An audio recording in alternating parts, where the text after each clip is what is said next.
Smokes it.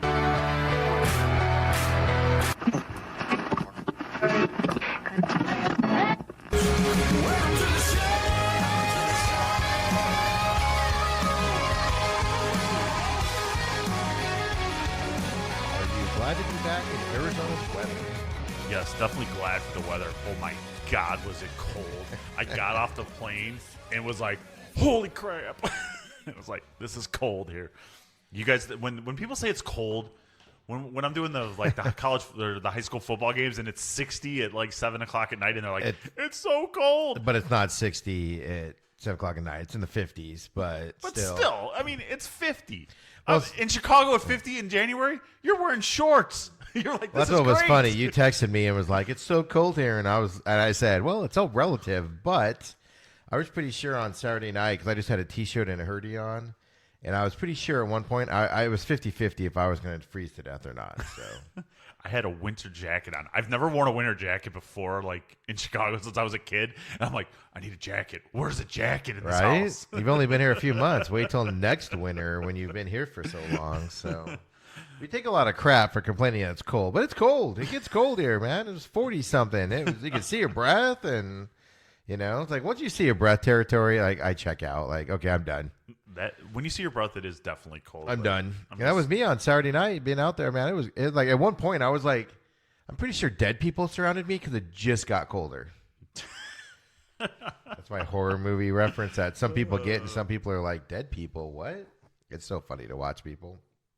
I was watching The Walking Dead, and there's never been a winter storm in Walking Dead land either. Has it ever snowed? No. But they say they're in the Georgia area, though. So, but I mean, it snows in Georgia a little bit, yeah, because it shuts down the whole 65 gets shut down for days. Well, Atlanta's kind of like Dallas, where like it snows from time to time, and everybody's like, "Oh my god!" But like north and stuff, it snows. I think. Let's think about Arizona with the rain. It's like right. You get rain over a 3-day period, and it's like what Chicago gets in a half an hour. It snows a lot in Arizona too. It's just not in Phoenix, in the mountains. Yes. Hour and a half north. So the XFL came out with their uniforms this week. The XFL.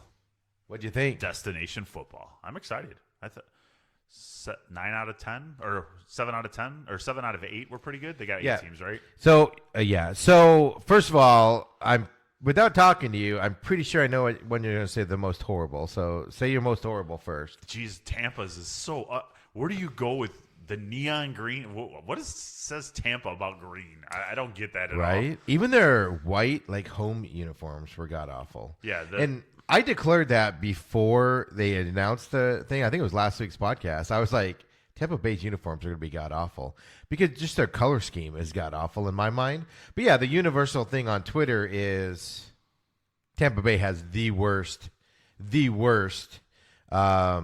uniforms that have come out on that deal. So you're right in line with everybody else. I agree with you 100%. The worst by far is Tampa Bay.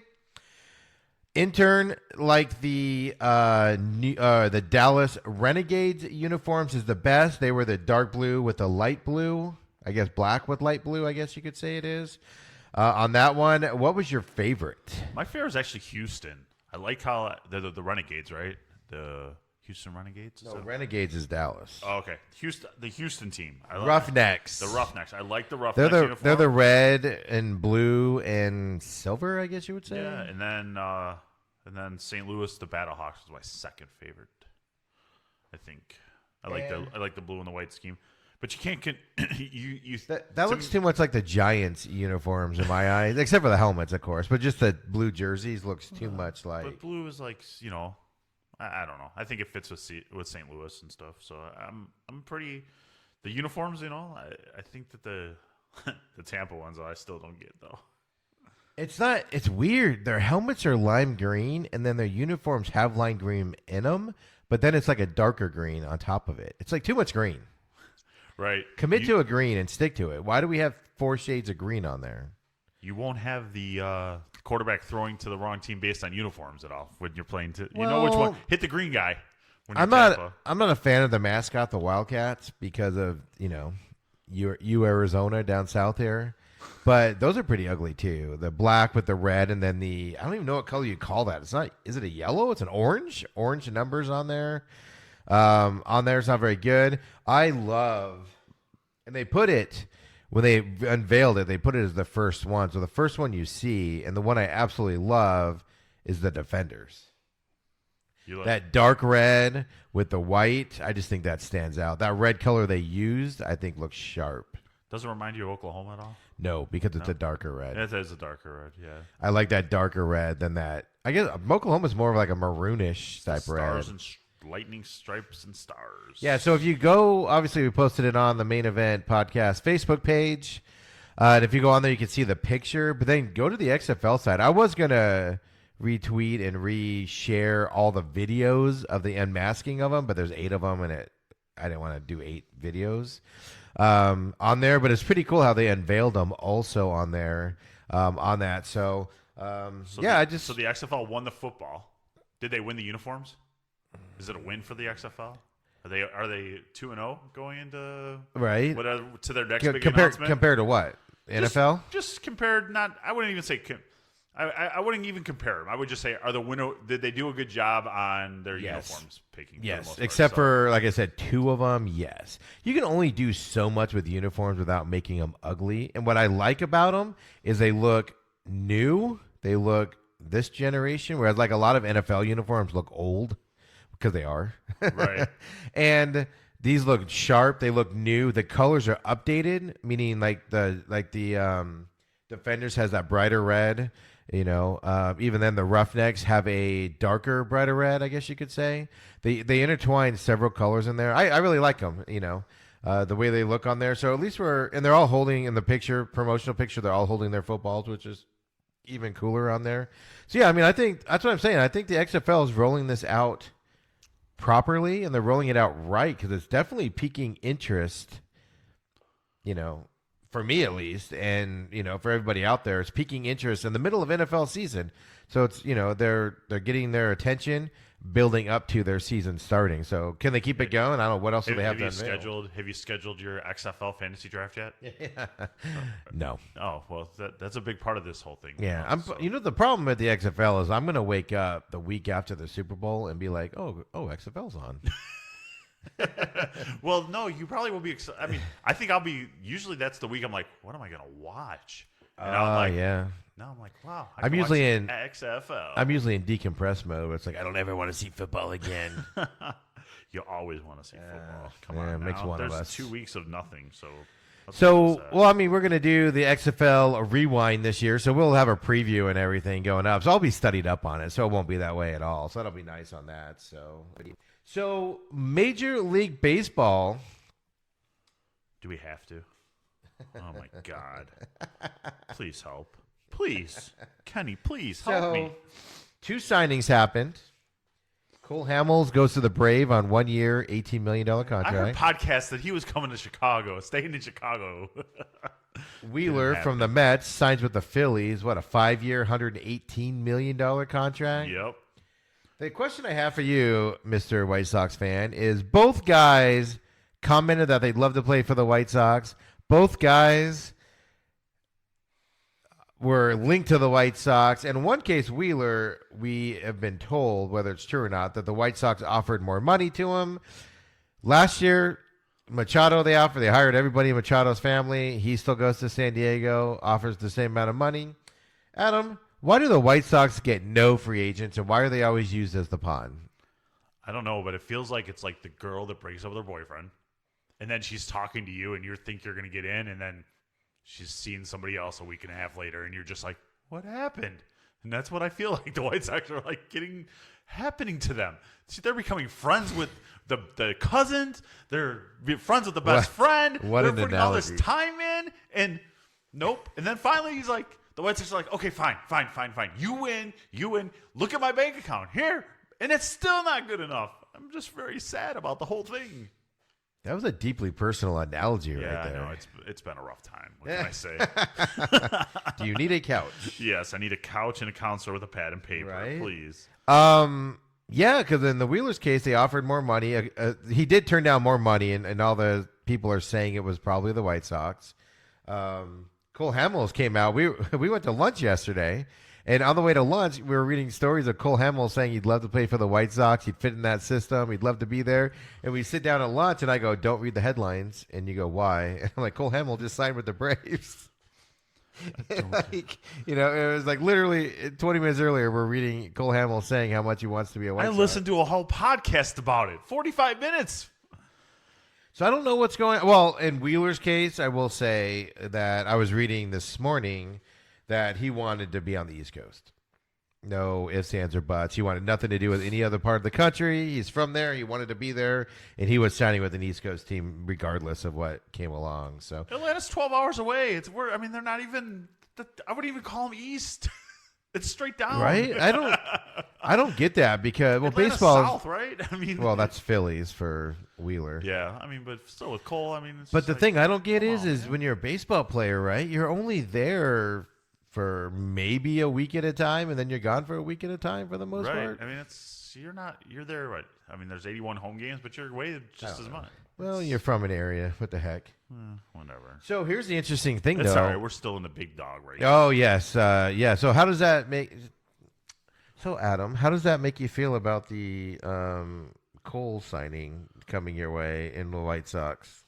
Well, I'm just hoping that Cole has a little bit more of a heart and a little bit more of a mindset of the proper decision to make here would be to join the White Sox, that we have the best offer available. And I just hope that he just sees through all the glory of these other teams that are flirting with him and just comes. Well, home. he met with the Yankees earlier this week, and even the Yankees are saying he's going to sign with the West Coast team. Even the Yankees are like, we're going to throw our best offer, but we are confident he is going West Coast. I think he's gonna. I agree with you that I think he's gonna end up in Anaheim. The problem is the Anaheim's just traded for a pitcher this morning. I think it was an Orioles pitcher, which I think he's a bullpen guy. But Anaheim makes sense, right? Yeah, the Dodgers make sense. But where does no, it doesn't actually. Not for him. But where does Baumgartner go? Because he's not going back to San Fran. That's what I mean. Does he end up in New York? Probably. That's what I'm thinking. He's going to be a big name team there, but you don't hear anything about him. Like all these starting pitchers. So Wheeler was a big name. Cole Hamels is a number 2. Yeah, three, maybe two, a three pitcher. Maybe nowadays, maybe a 2 on a less than better team. But he's with the Braves. He's going to be a 4, probably. Well, they have 2 guys that are free agents that they don't know if they'll re-sign or not. So he could get bumped up to a 3 or a 2. But right now he's a 4. But here's an interesting stat on the Phillies. With signing Wheeler, their whole starting rotation as of right now is nothing but right-handed pitchers. Does it really? I don't know if it really makes that big of a difference anymore. Here's why I'm bringing that up is because this year coming up is the first year where pitchers have to face either 3 batters in a row or finish the inning. I hate this rule too. So I do. I hate it. If you have a righty in there for the first 6 innings, say, and then you go to a lefty, that lefty has to stay in for 3. So if you have all righties, a team literally can just stack all their best right-handed pitchers, which are most hitters are right-handed pitcher hitters. That's why lefties are so coveted. So that was just an interesting dynamic I was reading when I saw those 2 stats separately, and I put them together. I hate. That makes sense. I understand the speed of the game and stuff, but man, do I hate. Pitching changes are what, a minute and 30? Well, when you do 7 of them in an inning, you're messing with I don't know. Baseball is the one sport that I hate that people mess with. You know that you're going to game. You're going to be there for 3 hours. You know this.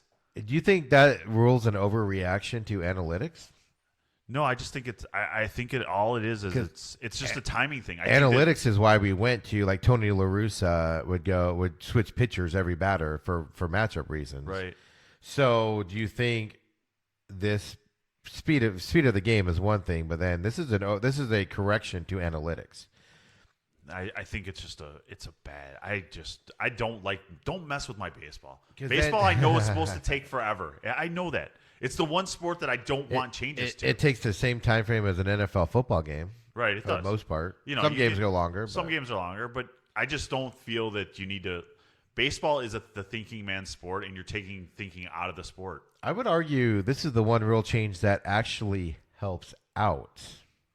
No, because I hate the designated hitter. I'd even do it in MLB The Show. I go out, give me the lefty, give me the righty, give me the lefty. But that's my point, right? So let's say you have 3 batters coming up, right? A righty, a lefty, and a righty. And let's say the righty is the home run hitter or the big hitter or whatever. So you have to bring in a lefty to face him, right? That's what you would do traditionally, and then you would swap out for the other 2. Now you have to plan ahead and say, okay, we got these 3. Who's going to be the best against these 3? If there's 3 outs, but if otherwise you go to an inning. So I mean, there's more strategy involved now, which is what makes baseball. This is why I hate the American League. The designated hitter is the worst thing that's ever happened to baseball, and they're going to move to everybody's going to be designated hitter. So this kind of counteracts that, and you still have to have strategy in there. Yeah, no, but I agree with you kind of on the designated hitter, but I just think this is just taking way too much away from the team, from the manager, and from everything else that goes into the sport.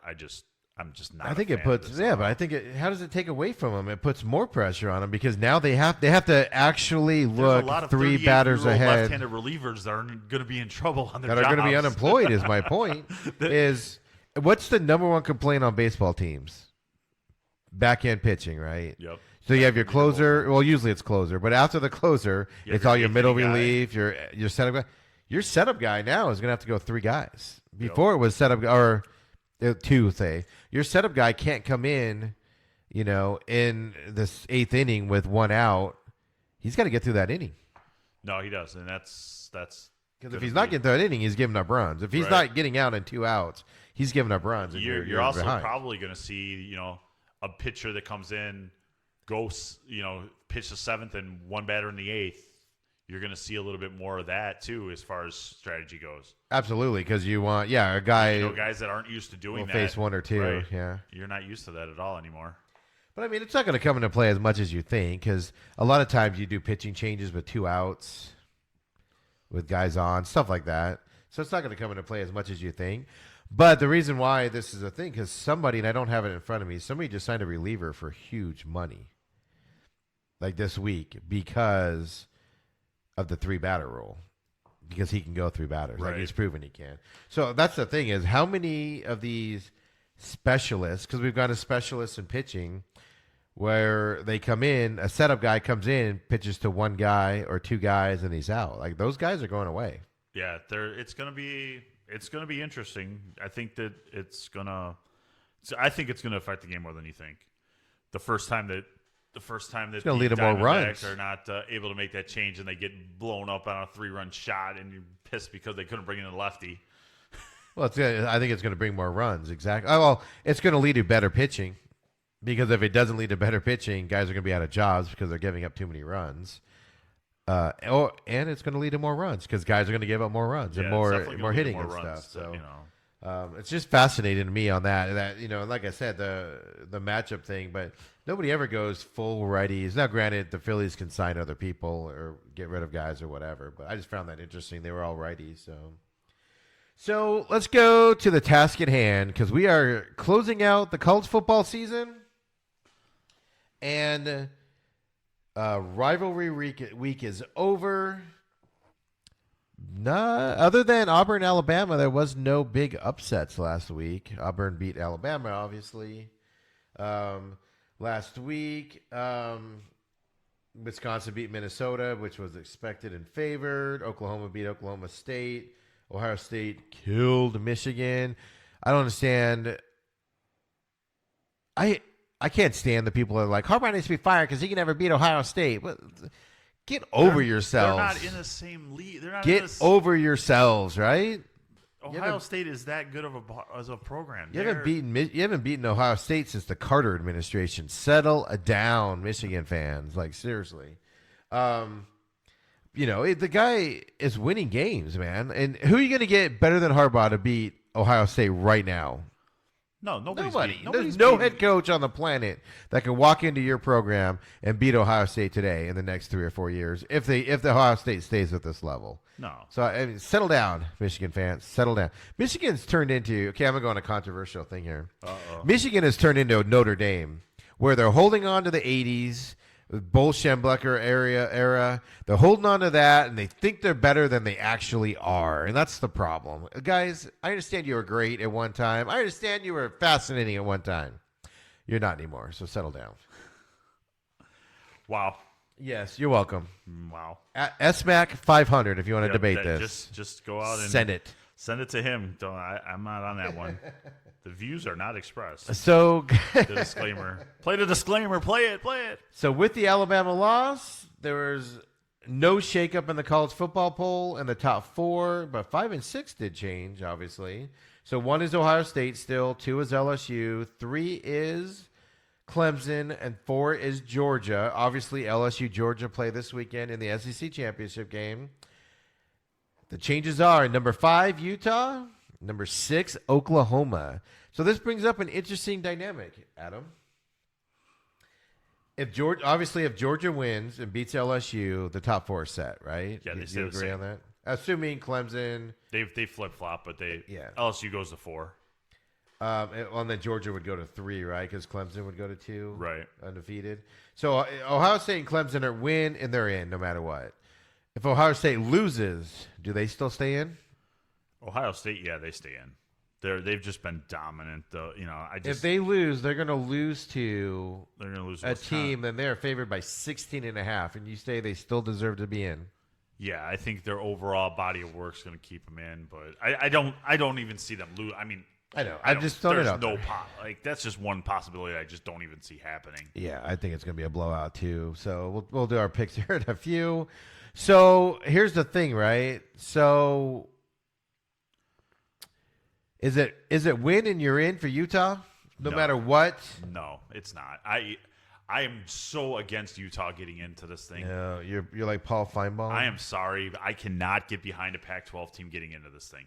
I just don't believe in this. I don't believe that there's not even a chance in hell that they can compete against anybody in the college playoffs. But Oklahoma can? Oklahoma can, yes. Really? Yes, they can. Really? Have you watched Oklahoma? Yeah, I've watched Oklahoma. Have you not see the comebacks that they've done all year? Exactly. Comebacks against bad teams. Bro, well, they've played down to their competition, but they've always come out ahead. Bad. You know who hasn't played down to their competition? Yeah. Utah. What is their competition? Oregon? Who else have they played? Oregon's pretty damn good. Yeah, I understand. Pac-12 has 7 teams bowl eligible. 7 teams have winning records. How many did the Big 12 7 have? out of 12 have winning. Not as many. I don't even know about that. Exactly. Look it up. You don't even know. know. I'm going to look it up. up. What are you talking about? I'm going to look it up. I know what I'm talking about. So you can play down to your competition and be a better team, but if you dominate your competition, you're not good enough. There's no respect for the Big 12. Or for the Pac-12. I'm sorry, and that's why Utah needs to get in so we can show they can. And they got one of the best. That they can get whooped by LSU. Because Oklahoma won't. I'm not. I think they're going to give them. Oklahoma plays. Oh, really? Oklahoma has got destroyed this year by. You don't even know their schedule. You don't even know what you're arguing right now, folks. Adam is desperately trying to look up his deal. Yeah, I am. I'm not even going to lie. But I'm just saying, I've seen Oklahoma pull some crap out of their butt all against year. Bad teams. Baylor's bad? Yes. No, they're number 17 You have in been the country. You've been arguing Baylor hasn't played anybody for weeks. For weeks you've been arguing that, and now all of a sudden Baylor's good. I have not been trashing Baylor. And then all of a sudden Baylor's good. All of a sudden Baylor's good. Oh, Baylor's the best team ever. No, I didn't. Rewind the tape. I did not say that. I'm just not a believer in this freaking Pac-12 bullcrap. That all it means is a win for the SEC. I want some competition in there. Some real competition. That's what I want to see. And you're saying the real competition is Oklahoma. That just shows you know nothing about college football. Well, let's look at the picks. I think I do. I've been really good lately. Except for this past week. Yeah, that didn't go. Yeah, but I'm just saying there's no way. There is no way. And I don't even think it's going to matter at the end of the day because it's. You think Oregon's going to beat Utah? I'm not going to tell you that yet. Oh, yeah. I guess. We'll do our picks in a minute. Tease. Dang. A little teaser for you. Yeah. So. I got a couple teasers. Oklahoma beat Houston 49-31. Oklahoma beat South Dakota 70-14. Oklahoma beat a bad UCLA team 48-14. Oklahoma beat Texas Tech, a bad Texas Tech team, 55-16. Oklahoma beat a bad Kansas team, 45-20. Oklahoma beat a bad Texas team, 34-27. A bad Texas team by 7. Oklahoma beat a bad West Virginia team, 52-14. Oklahoma lost to a bad Kansas State team, 48-41. Oklahoma had to come back to beat a bad Iowa State team, 42-41. Oklahoma had to beat a Baylor team that has played nobody this year, 34-31. Oklahoma had to beat a bad TCU team, 28-24. Oklahoma had to beat a bad Oklahoma State team, 34-16. I'm sorry. Where was the good team Oklahoma played in there? They've played Baylor. They played Baylor. Okay, so I'm sorry. The Utah team, they've played one ranked team. Mm-hmm. And what did you say about USC? USC has won 7 games this year. Okay, but that's not a slouchy team. Right, okay, so the number 22 team, they played one team and they lost to them. They lost to a ranked team. Mm-hmm. They haven't played anybody else ranked. Mm-hmm. Yeah, let's go for Utah. You just described Oklahoma's schedule right now in Utah's deal. Utah has played nobody. Pac-12 is better than the Pac-12. Their competition is better. Those teams are better. We'll see what they do against Oregon. Iowa State's better than USC. I think so. They just there's been some questionable coaching decisions there. Okay, whatever you want. Kansas State is better than SC. I'm not going to say that. West Virginia is better than SC. I'm not going to say that. Texas is better than SC. Could be. Texas is pretty freaking awful. Saturday. Kansas is better than SC. Kansas isn't bad. Texas Tech is better than SC. No. UCLA is better than SC. No. South Dakota better than SC? Yes. No, just kidding. Houston is better than SC. You know what? This conversation is going to be decided on the field on Saturday, and then by a computer next Thursday. No, by humans. By humans. Worst There's part. a little bit of. See, my point don't be is Googling a lot of stuff. You just proved my point that trust me, if there are 2 teams in the Pac-12 I will not root for: University of Arizona and Utah.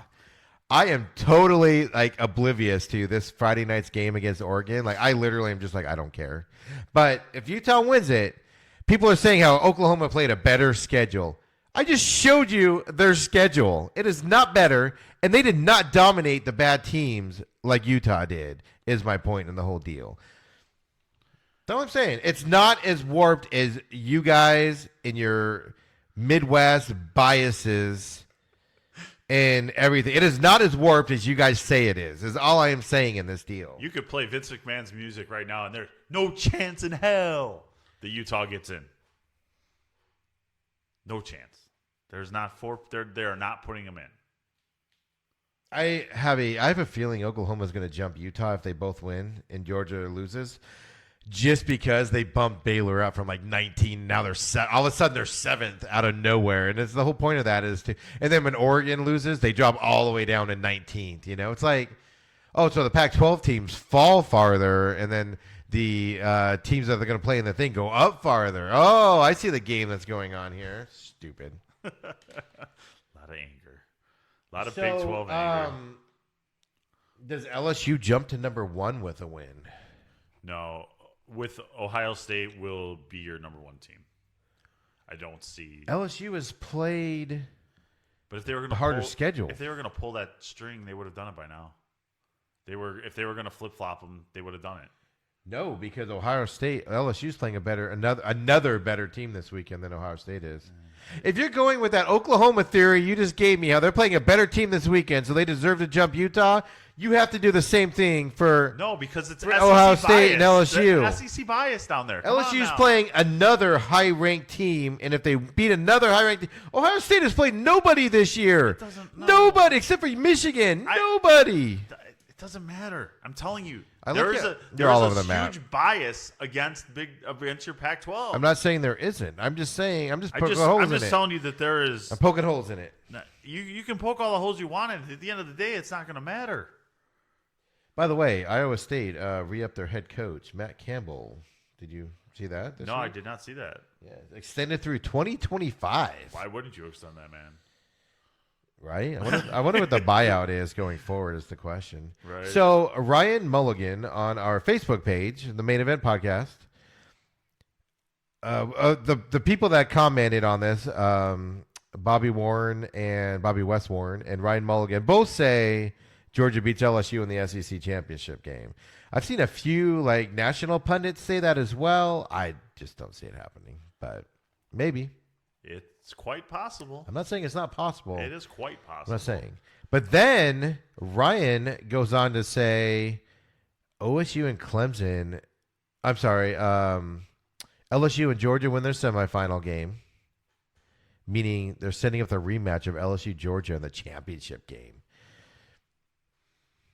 What do you think about that happening in that scenario? I'm not. Yeah, I mean, it could happen, but because he's got Ohio State. If Georgia wins, he's got Ohio State 1, Clemson 2, Georgia 3, LSU 4.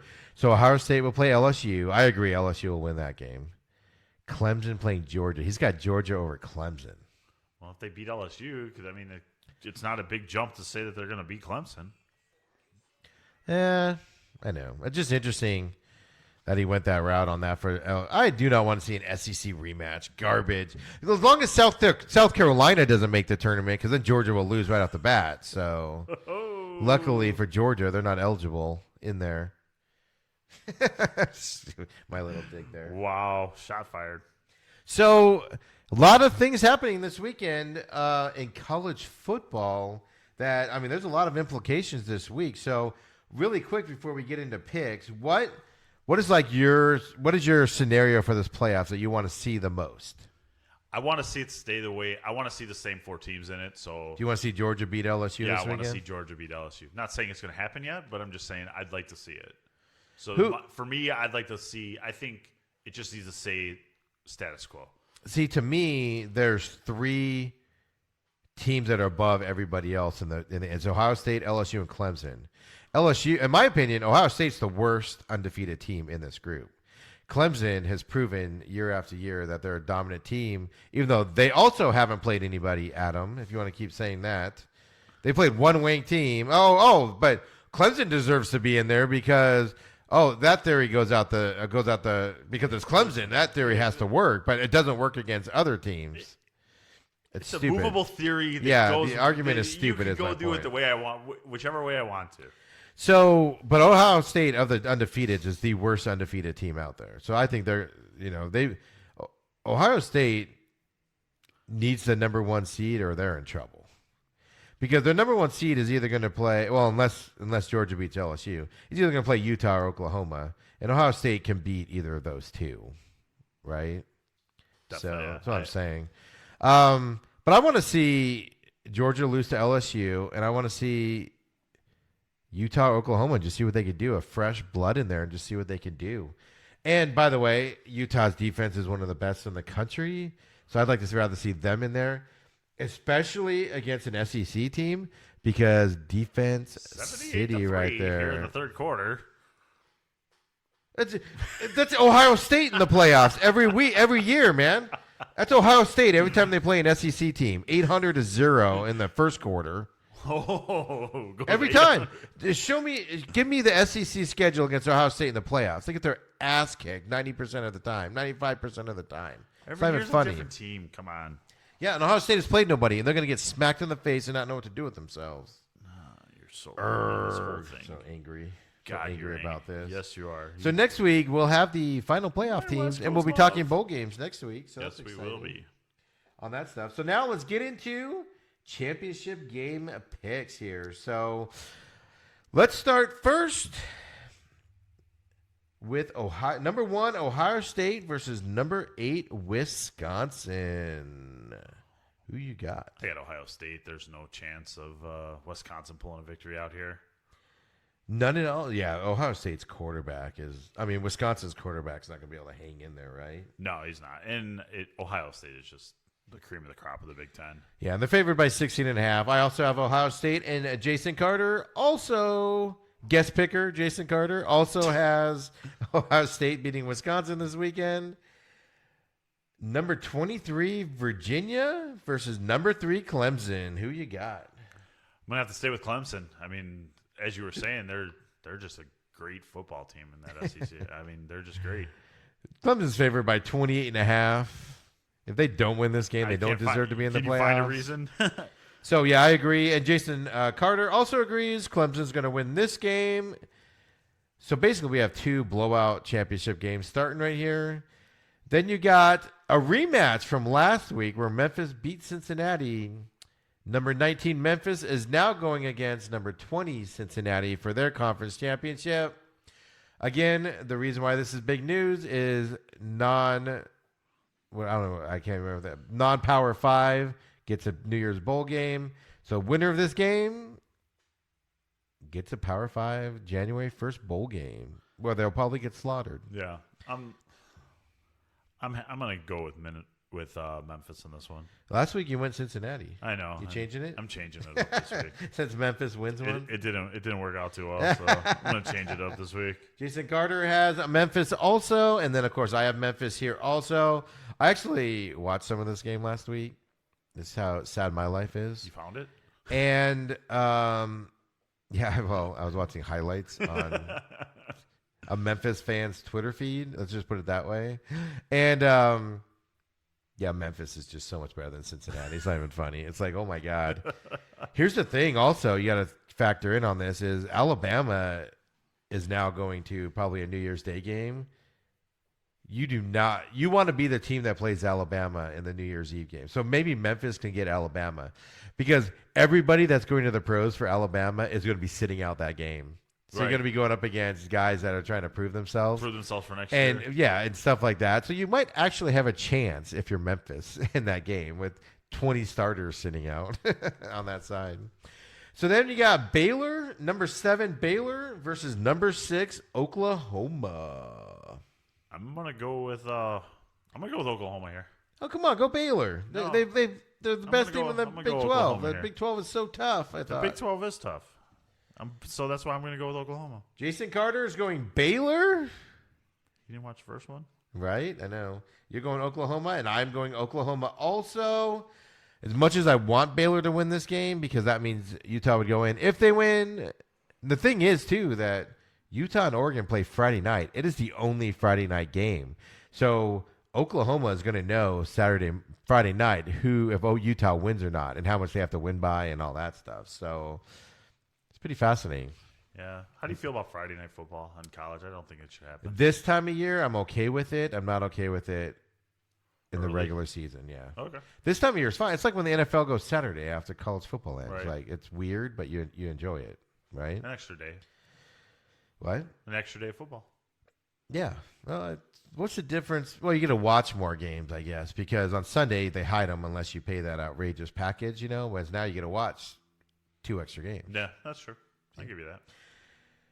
So, Georgia versus number 2 LSU. Who do you got? I so want to go for the Bulldogs in this one. I really, really do, but I had a bad week last week, so I'm going to have to bet with my brain and say I'm going to go with LSU. LSU for Adam. Really? As much as I want to go for the Bulldogs. I'll be actually rooting for the Bulldogs, but I need a percentage win here, so I'm going to have to. LSU is favored by 6.5. By the way, Oklahoma is favored by 9. So, Jason Carter has LSU also here, and I have LSU winning this game also. Just LSU is an all-together package, and Georgia, thanks for playing, but you're out. Go home from your playoffs. Unless the SEC has colluded and they're going to tell LSU to lose to Georgia so they can both get in the tournament. That's the only way Georgia's winning is if the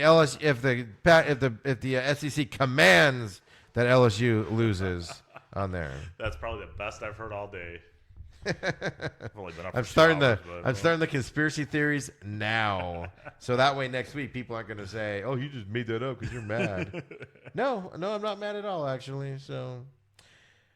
So finally, we've got Utah versus Oregon. Go Oregon. Put a rest to this whole shambles. See, that's the difference between you and me. Is I want to see Oklahoma lose so they get bumped out of the playoffs. And that's the difference between you and me. You go for your picks because you want to have a good pick number and everything instead of what's actually going to happen. Jason Carter has Utah, and I also think Utah's going to win this game, and Utah's going to win it big. They're going to win by more than 2 touchdowns, which means Utah's going to the top 4 dance, baby. No, they're not. Stop yourself. Get off the train now. It's not happening. So last week, I'm all like, whatever. So last week, I went 7-1. Jason Carter went 7-1, and you went 5-3. Yeah, it was a rough week.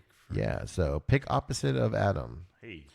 46-25 I am. 45-26 is Jason, and 27-13 is me. So we're all right there. Me and Jason are right neck and neck. So I need to. We pick opposite of each other this week, or can I keep my lead without win or lose? Do I keep my lead? So we'll see. Interesting time next week. We'll be talking college football playoff pictures. We'll know the top 4 teams in the playoffs, and we'll I think bowl selection is this Sunday, right? Or is it? No, it'd be it's whenever they pick the top 4, and then they do the bowl New Year's Day bowls. So so after this weekend, we'll know bowls as well. So we'll be having a lively college football discussion next week, I imagine, talking about Utah being in and Oklahoma and Georgia being out. In Steve's dream world. I'm setting it up to where next week I'm not even going to talk about college football. I'm going to be like, we left that section out. So, Adam, let's move on to the one everybody likes, the NFL. Dun, dun, dun. So, really quick on the picks. Last week, I went 9-7. You went 8-8. I'm sorry, you went 11-5, and Jason went 8-8. So I'm 128-63. He's 109-82, and you're 64-36. Why do you pick NFL games so good? Do you use the site? Do you cheat? No, I cheat? I pick with. I just had that NFL knowledge. Is that what we're calling it? That's what we're calling it. That's what I'm going with. Sell it now. So and you got to admit that record is with picking the Bears every week. Let's just say that. I just want to put that on the record. That's almost a loss every week. What are you talking about? Bears have won 6 games this year, haven't they? 7? They're 6-6. Yeah, 6. So, but still, how can you even say that? I can because I'm a Bear fan. So, for the Cowboys, defensive tackle Antoine Woods was arrested on Tuesday for possession of marijuana, tampering with evidence, which is my favorite, and possession of paraphernalia. So, Cowboys, I'm going to do my Cowboy review right now. Cowboys are 6-6, so they got destroyed by the Bills. Jerry Jones all of a sudden woke up after they lost to the Bills and was like, "Oh, Jason Garrett's a good quarterback. If we fire him right now, he'll have a head coaching job within 2 weeks. He's one of the best coaches in the league." So Jerry Jones, after they lose the week before and go 6-5, Jerry Jones is like, "Oh, our coaching staff sucks. This is awful." They lose to the Bills. "Oh, he's one of the best coaches in the league. We're not firing a guy in the middle of the season." And now players are getting arrested. What do you think is going on in Cowboy land? No, I mean, he was just trying to get a little smoke. That's all he was trying to do. I mean, it was 2 ounces, but less than 4. Yeah. Right. I mean, that's an odd distinction, right? Yeah, it's one of these, I mean, and the poor man's hurt. He's hurt as it is. He's got knee problems. He's trying just to cope with some injury problems. So, they're human beings. I mean, people get arrested every day for stuff like that. Yeah, only reason I care about the arrest is with all the distractions going on a team that is barely treading water in a horrible division to keep that division lead. Just constant distractions is my point in this thing, right? So now the arrest doesn't really mean anything in the grand scheme of things. He's going to play, blah, blah, blah. But it's just another distraction the team has to face. So all the questions have been about coaching staff, now an arrest this week. They just got destroyed by the Bills. And they have your Bears tonight. They can't be focused on football, right? I think that they're professionals. They weren't focused last week. Well, against that's the Bills. It's not a bad Bills team. No, it's not at all. The Bills defense is good when it is great when it's good, but the Cowboys, they have better talent. You know what though? But the problem is that Woods is he wasn't even. I just don't. It's not like he was going to. He wasn't going to play this week anyway. He was already ruled out. I just don't think that. I don't think it's that big of an issue. Still a distraction. It's life is a distraction. So if your Bears beat the Cowboys tonight, which we'll do picks here in a bit, Jason Garrett stick around? Yeah, because they're still. It's such a bad division. They're still in the division. They're still in the race. The Redskins have 3 wins, and they still can win that division. They are not eliminated from the playoffs, folks. Just I'll throw that stat out there. That's just a terrible division. So it's. I don't think you can't fire an NFL coach that's in the running for the playoffs, can you? Yeah, I want him to fire Jason Garrett in the middle of this run and because replace him with, that's my point. We were hearing what Rob what's the guy's name? I don't remember. Rob Minelli. I don't remember. Minelli? Yeah. Rod Marinelli. the old Detroit coach. 0-16. Yeah, he's the only guy. He's the only guy with defensive experience. Coordinator. But no, but that's why I want Jerry Jones to flip out. But they could lose this week, lose next week, and be 6-8 because their last 2 games are against really bad NFC East foes. So they can finish the season 8-8 and win the division.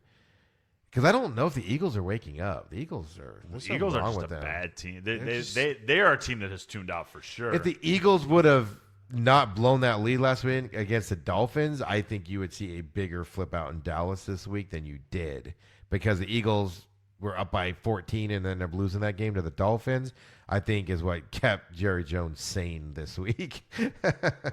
But yeah, I want to see him flip out and fire him just because I want to see chaos occur in that division. But then again, if you're 8-8 or whatever the Cowboys are going to be, let's say they finish 9-7, first round of the playoffs. We went over the rankings last week. They didn't change much because everybody won last week. Cowboys aren't going past the first round, no, right? They're not. Nobody in that, even if they don't win, nobody from that division is going past the first round.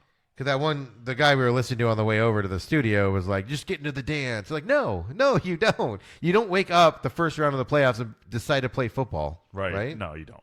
All right. So, Ron Rivera got fired in Carolina. What do you think of that? I think it's like we talked at lunch yesterday. Yeah. I think it's just that the owner it's a new owner. If it was the same owner, Ron finishes out the year at least.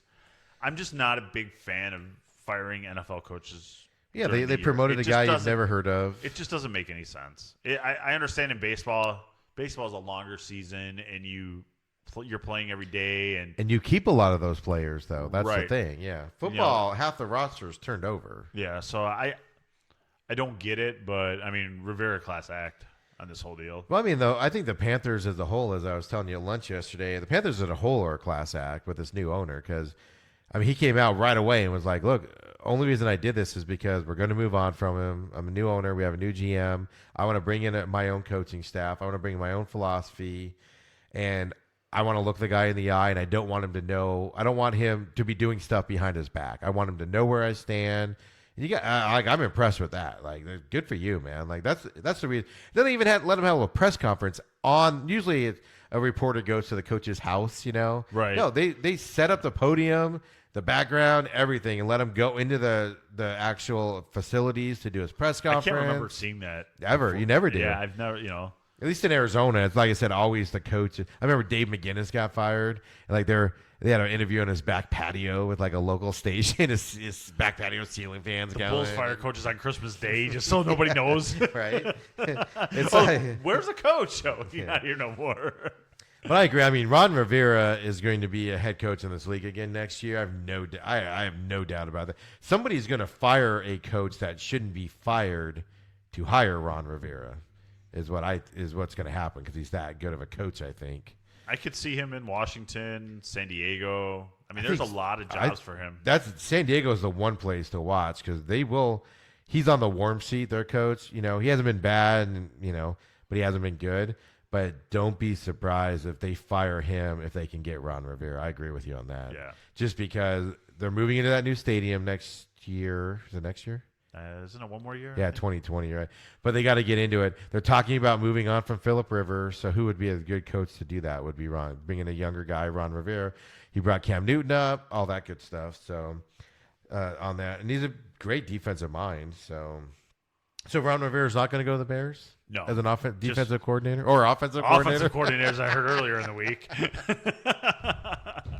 He's going to bring Cam, and they're going to reinvent the offense through defense. Right? All right, my defense, gosh. go out there. You've been out there 40 minutes a game. We're going to bring you out 50 minutes a game. Good old Cam Newton going to the Bears. Everybody wants him there. Yeah. So 6 years too late. Here's an interesting stat I saw on Jameis Winston. And I saw this earlier in the week, and then yesterday they're talking to Bruce Arians for his press conference, and they asked Bruce Arians, is Jameis Winston your quarterback?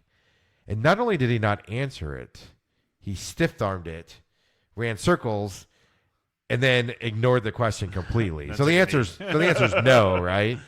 And then earlier in this week, it made me look up because I didn't save this stat, and I had to find it, which took forever. But Bucks QB, and this is from Mike Sando, at Sando NFL on Twitter. Bucks QB, Jameis Winston, has 25 turnovers this season. Himself, 25 turnovers. Yeah, I've seen this. One stat man. When you add up like 5 different. Yeah, Patrick quarterbacks. Mahomes has 4. Aaron Rodgers has 5. Kyler Murray has 6. Lamar Jackson has 6. Russell Wilson has 6. Those add up to 27 combined. That's crazy. Jameis Winston is not your answer in Tampa Bay. He's got to be gone, right? Yeah, he does.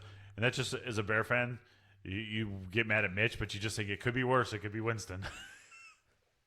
Well, here's the bad news for you. Is what if Jameis Winston ends up in Bears country? He won't. They're not. Who else are they going to get? They're going to stay the course. They're going to stay with Mitch? Yep. With Nagy? Yep. I think that's a relationship that's not repairable. I think that they're going to stay the course. I don't want them to, but that's what I think they're going to have. What they need to do, I agree with you on that. Just off the top of my head, the Bears need to get quality better than receivers than what they have right now, and then see what Mitch can do. You took away Mitch's tight end this year. You know, he was hurt, so you got Adam Shitter. Adam Shitter. Pretty much. Schefter. He's been terrible. And, you know, Mitch always had that check down safety valve, and Jordan Howard also, and that wasn't there this year either. So it's just one of these things where I think that I don't see them moving on from Mitch right now. I don't know. Can they? He's on his rookie deal still, so This is his year, I think. So they have to re-sign him going into this year? Yeah, they're not going to re-sign him for big money. No, but I don't think he's going to get big money anywhere else.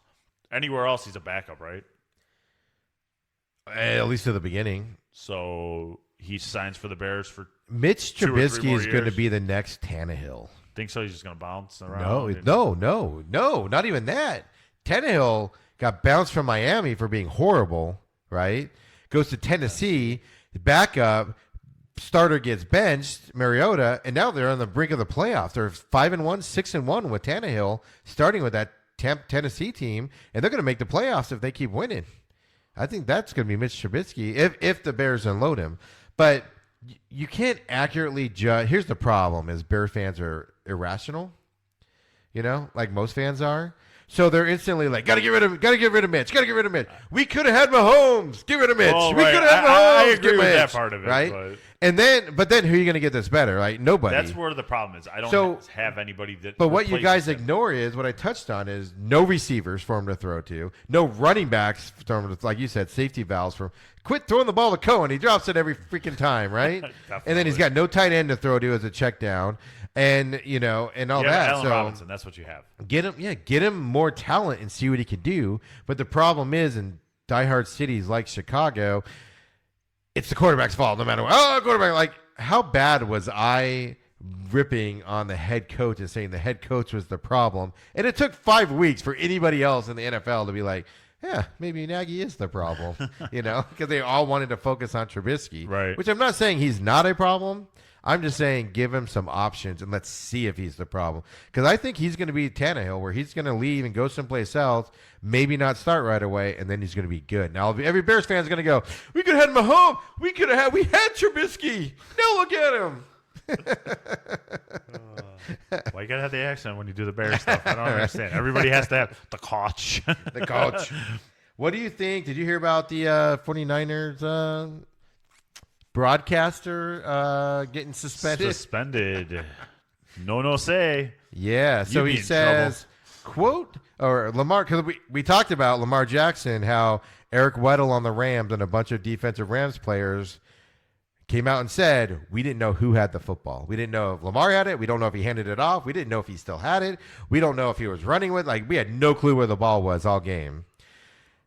So then the Ravens play the Niners, and the guy says, quote, Lamar Jackson has an advantage, and then I'll quote now, due to dark skin with a dark football. Bad wording or what?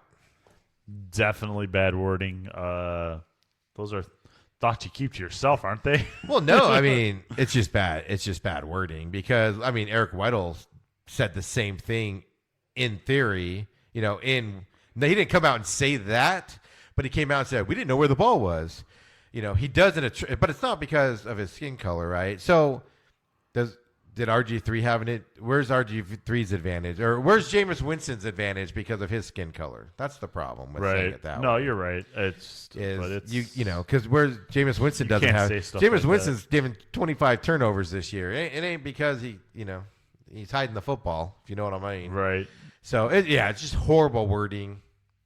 I decided to bring that up. It's just horrible wording. Phrase it differently. Yeah, check your words at the door. Yeah, right. Especially when you're a broadcaster on that side. So, last thing you got anything on the NFL? What about Michael Vick as the captain of the Pro Bowl? How do you feel on that one? Are we really going to break down the Pro Bowl? I was just asking. Does it bother you at all? We don't have to get deep into it. Why would that bother me? He was a Pro Bowl player, wasn't he? Yeah, he was. Yes, I didn't know the Pro Bowl had captains. They still do that where it's not NFC versus AFC. It's they pick teams still. They still do that. They do. Yeah, something like that. Where's the Pro Bowl out this year? Isn't it still Orlando? Did they go to Orlando now? Yeah, I don't know. I don't either. I wake up in the morning. I don't care about the Pro Bowl. I don't care about the Pro Bowl. I think they're just in. Michael Vick has redone his image, hasn't he? Yeah, obviously the NFL believes in it.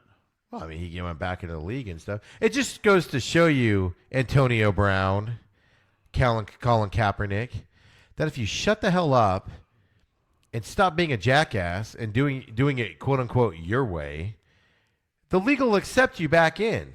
Just sometimes you have to do what the man wants you to do. You don't have to follow the rules per se, like Eric Reed. You don't have to follow it word for word. You can do your thing still. But you still have to play within those parameters, and you can be back in the league. It just goes to show you. There's nothing worse than dogfighting ring, right? Yeah. I mean, very few things are worse than that. And it just goes to show you. You can get back in the league if you just swallow your pride a little bit and do what you're supposed to do. Yep. You don't show up to your workout with a slave reference on your shirt and stuff like that because it's just going to turn people off. So my favorite last stat is, here are the top 5 rushing teams in the NFL right now, going into tonight. 1, Ravens. 2, Niners, which is weird because the Niners don't have anybody good on running back, right? Niners, but okay. Seahawks are 3rd. Okay.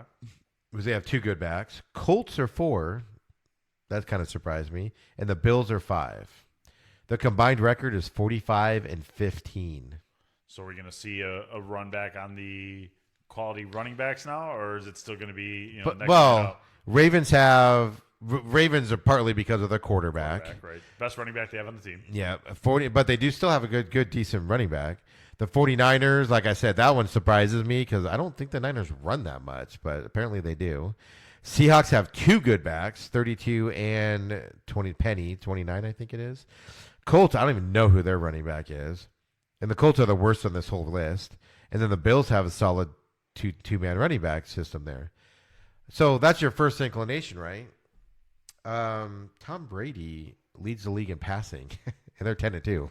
Wow. So what do you do? Yeah, really, what do you do? But more importantly, Tom Brady has not been good this year at all. But he's still leading the league. That's so they're winning by defense, right? Is what the word on the street Bill is. Belichick being Bill. Coaching him up. Bill. Well, they had a bad loss last week. Yeah, that's true. Are they going to have a bad loss this week? They have another tough match. They have a tough playoff schedule here going into it. So let's get into it, Adam. Let's get into the NFL picks. Of course, we do 5 picks on the podcast. The rest we post. But we do the 5 what we think is the best games of the week, including our teams, which doesn't always mean our teams are the best teams in the league. just means that we want to pick those teams. We pick our teams. So first off tonight, both you and Jason, your teams are up. Thursday Night Football. Cowboys at the freezing cold, as you mentioned, because you were just there in Chicago. Freezing cold Bears. You know what I'm picking right here. Yeah, you're going with Cowboys, right? No, never. Stop yourself. Bear down. I don't even know why I ask at this point. Like, I know. And, of course, Carter's going Cowboys on this one. And you know what I'm going to do? I'm going to make your day, Adam. I'm actually going with the Chicago Bears at home in that weather. It's going to be windy. It's going to be cold. Cowboys are just reeling way too many distractions, so much pressure on the coach. I think the Cowboys players have actually checked out on their coaching staff because, as I was saying to you earlier, I don't care how big of a professional you are, especially if you've made your money like Zeke, right? And Dak's going to get paid. They're not letting Dak go for somebody else. Dak's going to get paid, and you know you're coaching. You're not going to invest in something you know is going to be gone in 3 weeks. You're just not. So I'm going with Bears tonight, and there'll still continue to be so much turmoil in Dallas, and it's going to be a beautiful thing. Beautiful thing. Next up, we have Ravens at the Bills. Can the Bills defense, which is, like I said, one of the best ones in the NFL, they're going to be able to stop Lamar Jackson? Because you can't stop him. You can only hope to contain him. I'm going Baltimore here all the way. I'm a firm believer right now in Lamar Jackson and that Baltimore team. So, Mahomes or Jackson is the best young quarterback in the league. I had this discussion last week. Right now, I'm going to have to go with Jackson at this point. Yeah, I agree with that. I mean, Mahomes, even last year you say Mahomes kind of regressed a little bit, you know. Well, I mean, that and Jackson's just good. I mean, two-dimensional. And that's the thing. He's three-dimensional. I mean, he can run it, throw it, and then make you think he's running it and then throw it. Like, how do you defend that? Any theory on how he does that? No. Okay, just checking. Negative. So you have the Ravens. I actually am picking the Ravens this weekend also. As much as I want the Bills to win this one, they're going against my Ravens. I'm going to wear my Terrell Suggs game-worn jersey, autographed game-worn jersey again, because the Ravens are going to beat the Bills this weekend. And I think the Bills' defense might be able to keep it close, I'm hoping, but the Bills are going to make the playoffs here if they keep winning, so it'd be nice to see. Here's the matchup. I'm going to give you a scenario. Let's imagine you start the season 9-1, 8-0, 9-1. You're on top of your division. You're just excited to be there. You're playing confident football. You go up and you lose a game to one of the best teams in the NFL last weekend. Drop to 9-2, 10-2, and you're now in the wild card picture because Seattle has caught up to you and 10-2 and beats you and ranks over you because they beat you in the deal there. Does that hurt motivation at that point? No, I think I think that 49er team will be motivated now. I think that they know that they need to win, and I don't think they want to be a wild card team. Obviously, well, I mean they've lost to two good teams, playoff great teams, like teams on there. They have the teams they have lost. There's nothing to be ashamed of. It's just how deflating is that though to start the season so good and then still be 10-2 and being the wild card. It'll be interesting now. So the 49ers have the New Orleans Saints this weekend. Jason Carter is going with the Saints at home. I agree with him 100%. Just because this one's at home, I think the 49ers are dropping 2 in a row. I have to agree with the two of you, and I'm going to go with New Orleans also on this one. Not that New Orleans is the greatest team on the planet, but I just think if they get home field, it's tough to win there. Who dat? And like I said, the Niners are that's just got to be demoralizing. I was here. I don't think one has to do with the other, but I just think being in that dome in New Orleans I disagree. Remember how confident they were when they were undefeated, and they came in here in Arizona in Halloween night, and they were just so oozing confidence left and right. And then you get smacked in the face by two just great teams that you're going to be hitting in the playoffs. And if you go to the Super Bowl, you're going to play one of them in the Super Bowl. And then you get there and you get smacked in the face. Okay, we lost to two great teams. We need to get a little bit better to compete. And then you look at the standings and you go, oh, shit. We're in second place in the division. Right. I don't know. I was here the year when Bruce Arians first got here, and the Cardinals won like 10 games. And then the Niners and the Seahawks both won at like 11 and 12. So the Cardinals missed the playoffs that year with 10 wins. And just every week it was like Cardinals win, Cardinals win, Cardinals was like, we're doing it. And then every week it was like, oh, they're still doing it too. And it's an interesting dynamic. So the game of the week, this one's being picked because of Cardinals homer here. Steelers at the Cardinals. We have Hodges versus Murray. And of course, like always, the Cardinals Rewind, the main event Cardinals Rewind, where I break down their previous game, which this week is a bear to break down. So they got destroyed last weekend to the Rams. And looking forward to this game here against the Steelers. We'll be up tomorrow on Friday. So definitely take a listen to that if you're a Cardinals fan. But Adam, Steelers at Cardinals, third string quarterback versus Kyler Murray. Cardinals coming off a horrible loss to the Rams. Who you got? Pittsburgh. What? Pittsburgh. Seriously? Yeah, Pittsburgh. You don't think the Cardinals can bounce back at all? I don't think so. It'll be close. It won't be a blowout, but what? Yeah, I'm going to go Pittsburgh here. Steelers, still in the playoff hunt. That's the amazing thing about it. It's without Big Ben and everything. So Jason has the Cardinals while you go with the Steelers, and I actually have picked the Cardinals this week also. I think the Cardinals bounce back. Last week was their letdown game on the year. They're so young that I think the proverbial wall hit them last week. That bye week just killed any momentum they had. And I think they're going to bounce back this week and just get to Hodges all game long. He's not going to know it hits him on that defense. Of course, don't listen to anything I say, because if you listen to the Cardinal Rewind last week, I told you how the Rams game was going to go, and the exact opposite happened. So everything I said, everything I said the Cardinals were going to do, the Rams did, and everything I said the Rams were going to do, the Cardinals did. So don't always go with it. And then, actually, the game of the weekend, Chiefs at the Patriots. Patriots are down a little bit. They're reeling a little bit. Tom Brady's struggling this year. Chiefs have struggled this year. Tom Brady is still the GOAT, though, so I'm going New England on this one all the way. It doesn't matter if he's the GOAT or not. That defense is what's winning stuff. But can the Chiefs do a game plan to get around it? You don't think so? Nah, not at home. Not at home. Belichick will have this team ready to go. This is a big game. I think the Chiefs need this game for playoff seeding and everything. So I'm going to say the Chiefs are going to surprise New England. And every time I do this, New England wins. It's going to go up more and more every week. I'm great. I love it. Every time I pick against the Patriots with this mindset, they destroy the other team by 40 points. So that's probably what's going to happen. But I think the Chiefs are going to go in there. They need this game better. They're going to expose that defense a little bit and get in there. And then that offense isn't going to be able to do much. Chiefs are going to be hungry in this game. Patriots are kind of back on their heels. See how they respond. They're probably going to respond by winning by 50, but I'm still going Chiefs. Go away. You're not winning either. So all the other posts will be up there. That's what we kind of think for this week. Adam, what else you got? I'm about done at this point. I'm ready for Go Bears. Go Bears. They're going to go home, tonight. get your jersey on. Yep, put my Ditka jersey on, and I'm ready I'm sorry, put your what on? My Ditka. Your Dick jersey? My Coach jersey, number 89, if you will, please. So we discussed this the other day, but you were right. I thought they recorded the Super Bowl Shuffle the other day, but they released it.